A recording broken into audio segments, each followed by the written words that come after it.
Masjid Ulul Albab merupakan masjid kayu cengal yang terletak di Kampung Seberang Jertih, Terengganu. Ia dibina antara tahun 2009 hingga 2011 dengan kos pembinaan sebanyak RM12.3 juta di atas tapak seluas 2 hektar. Masjid ini juga dapat menampung seramai 1,500 jemaah dalam satu masa. Ia dinamakan semula oleh Sultan Mizan Zainal Abidin pada Februari 2012.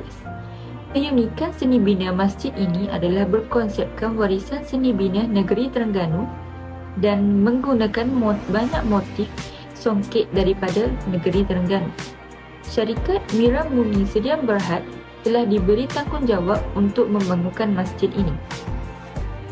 Masjid ini mempunyai kemudahan seperti dewan solat, pusat sumber, kolam yang besar dan landscape untuk kawasan rekreasi. Pengukir kayu ternama iaitu Wan Mustafa Wan Su atau juga dikenali sebagai Wan Po telah memberi sentuhan pada wajah masjid. Keistimewaan lain termasuklah mimbar dengan kaligrafi yang sangat indah, lantai ditinggikan untuk mengelakkan daripada air dan binatang masuk, bumbung yang berbentuk atap tumpang bertingkap 3. Masjid ini juga dilapisi dengan dinding janda berhias dan terdapat ukiran ayat suci Al-Quran dan doa di pintu utama. Masjid Ulul Albab merupakan lambang kebanggaan rakyat Terengganu dan usaha untuk menyuburkan seni bina Melayu Islam.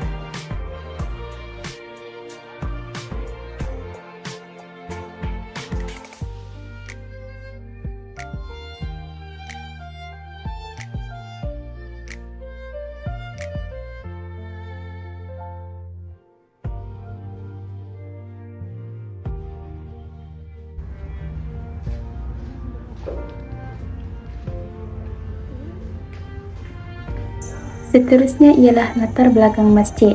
Masjid Ulul Albab adalah sebuah masjid kayu yang menjadi destinasi utama untuk beribadah di Terengganu berdekatan dengan Kelantan. Ia dibangunkan antara tahun 2009 dan 2011 oleh tukang kayu terkenal iaitu Wan Mustafa Wan Su. Masjid ini mengandung konsep seni bina Melayu tradisional. Inspirasi masjid ini diambil dari Masjid Kampung Laut, sebuah masjid kayu bersejarah di Nilam Puri. Masjid ini menggunakan teknik tebuk pasak tradisional dan dibangunkan sepenuhnya dari kayu keras seperti cengal, nyatuh dan bala.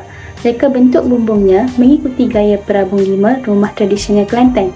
Seluruh bangunan dihiasi dengan motif Arabes, bunga, motif songket Terengganu serta ukiran kaligrafi Arab dan ayat-ayat Al-Quran. Masjid Ulul Albab memiliki 3 tingkat dengan dewan pelbagai guna di tingkat bawah, dewan doa utama di tingkat 2 dan perpustakaan di tingkat 3. Masjid ini dapat menampung hingga 2,000 jemaah pada satu masa.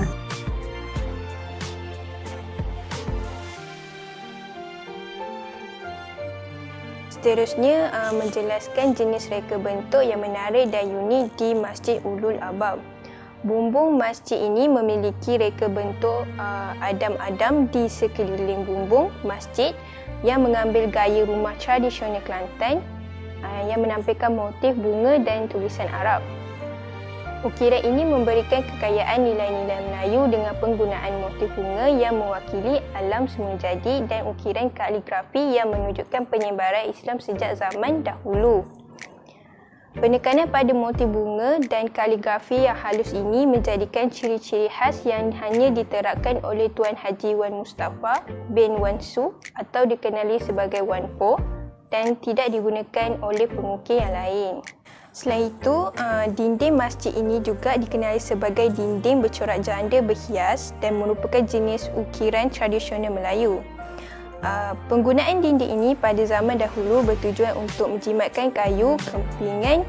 Kayu ini disusun sedemikian rupa untuk membentuk corak indah yang menyerupai kecantikan seseorang janda. Konsep ini diwujudkan melalui susunan kepingan dinding di seluruh bangunan masjid. Dinding janda berhias melapisi seluruh dinding bangunan masjid ini.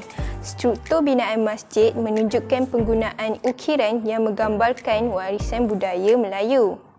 Selanjutnya, kepala tangga di Masjid Ulul Albab ini diukir dengan motif penyu dan ombak. yang melambangkan kehidupan masyarakat pantai timur.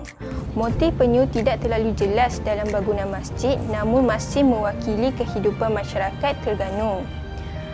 Pengukir menggambarkan kesulitan yang dihadapi penyu dalam menghadapi ombak kelangsungan hidupnya. Ukiran ini juga mencerminkan keindahan alam dalam bentuk yang diukir.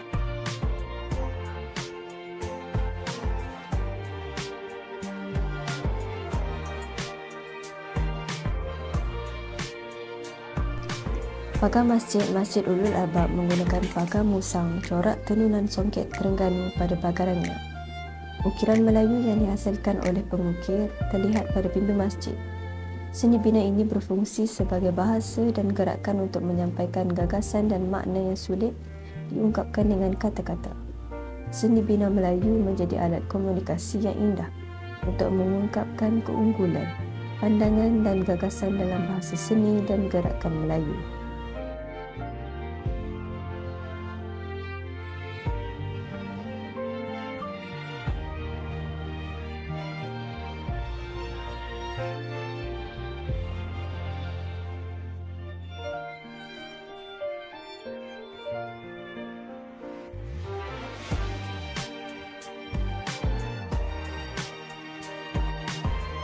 Masjid menggunakan konsep ukiran awan larat yang merupakan ciri khas seni bina Melayu. Terdapat 12 pintu masjid yang dihiasi dengan corak awan larat yang menggambarkan perkembangan dan pertumbuhan alam serta memberikan makna dan falsafah yang tersirat. Pengukir menggunakan konsep ini untuk menyampaikan panduan hidup dalam beribadat dan mencari rezeki.